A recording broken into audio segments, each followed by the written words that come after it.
שלום ילדים מתוקים, ילדות חמודות, כמה משמח שגם עכשיו בחג הסוכות אתם ממשיכים ללמוד תורה.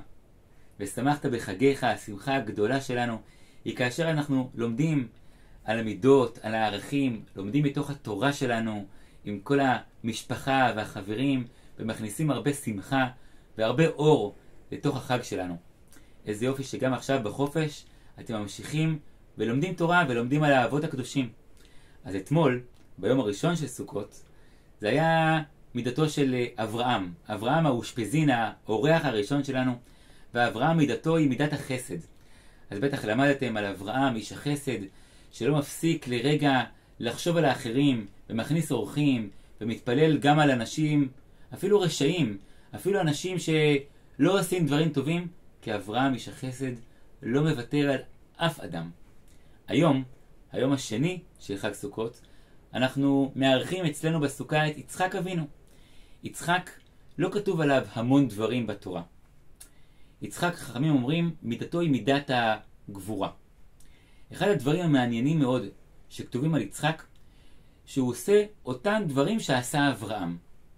למשל, יצחק חופר את הבארות שכבר אברהם אביו חפר. טוב, מה כזה מסובך לעשות דברים שמישהו כבר עשה? הרי תמיד אנחנו רוצים לעשות דברים ראשונים, הכי טוב, הכי חזק, הכי גדול, כמו אברהם אבינו, שהוא נקרא בפי חכמים, נקרא הר. איזה משהו גדול ומיוחד שכולנו רוצים להיות. ובאמת, זה מאוד מיוחד להיות כמו הר, שמשמש דוגמה לכולם, כמו אברהם אבינו, איש החסד. אבל אני חושב שיצחק אבינו מלמד אותנו כאן מסר לא פחות חשוב. יצחק, חכמים אומרים, הוא כמו שדה. הוא לא איזה משהו גדול ומיוחד כמו הר. משהו די רגיל. אבל להיות רגיל זה בכלל לא רגיל. להיות אדם כמו יצחק זה ממש לא פשוט. לפעמים בחיים הרבה יותר מיוחד לעשות דברים גדולים ומיוחדים. אבל כשזה דברים קצת פשוטים, אז אנחנו לפעמים קצת מזלזלים בזה. לפעמים כאשר אנחנו רוצים לשמח את אמא ואבא, אנחנו הולכים ומבריקים את כל הבית ועושים ממש סדר שלם. אבל כשאמא מבקשת, חמוד, אתה יכול בבקשה להוריד את הפח? אז זה נראה לנו לפעמים דבר שהוא לא כזה מיוחד, אז אנחנו קצת לפעמים אולי טיפה מזלזלים קצת. יצחק אבינו מלמד אותנו לעשות דברים רגילים, אבל לעשות אותם בגדלות, לעשות אותם בשמחה, לעשות אותם בהתלהבות. יצחק חוזר הרבה פעמים על דברים שאברהם עשה, אבל הוא עושה אותם מתוך גבורה גדולה. דווקא הדברים הרגילים צריך הרבה יותר גבורה בשביל לעשות אותם. הרבה יותר קל להתפלל בראש השנה וביום כיפור מאשר להתפלל באותה כוונה ביום רגיל.